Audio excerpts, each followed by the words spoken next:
is here with Project Nosh at the Summer Fancy Food Show at the Javits Center in New York City. We're here to talk about the future of food.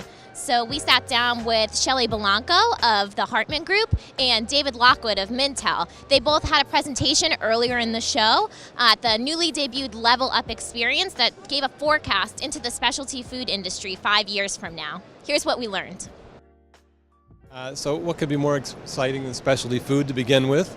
But 5-year forecast, it's a bright and rosy future, I have to say. But what's impacting the industry the most in the last year and will be for the next year was food deflation, as everybody knows, has seen that in the stores. That's taking growth rates down a little bit. Also, retail consolidation. That's another big factor that's going through the industry.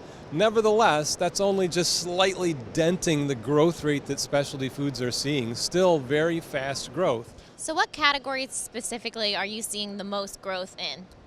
Okay, so the most growth, well, let's back up a step. There are 51 categories that we have forecast for the Specialty Foods Association.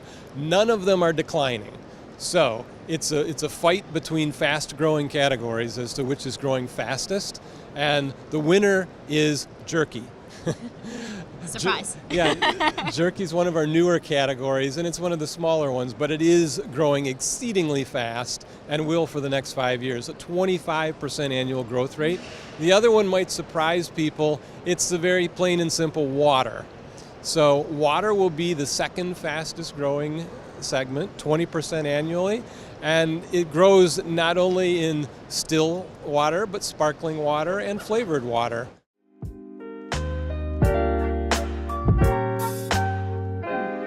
Now, trends are always thought of as kind of cyclical, come and go, fleeting. What do you think is here to stay? Consumers' interest in higher quality food and beverage experiences across a wide variety of occasions is here to stay, certainly as it pertains to their health and wellness, because specialty food and beverage experiences help the consumer have a high quality of life in the moment through pleasure, but they also help them ensure high quality of life for long term. And what do you think is going to kind of fade in the next 5 years?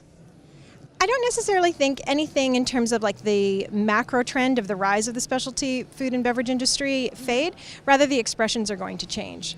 So in terms of free from eating, it might be gluten-free today, but it might be fructose-free tomorrow. So those are the things that are going to change, or the individual expressions rather than the macro trend. The topic of change has been especially pertinent on the showroom floor after Amazon's recent acquisition of Whole Foods for just under $14 billion.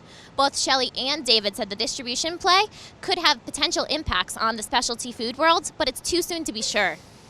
Either way, the trends towards transparency and clean ingredients aren't expected to go anywhere anytime soon.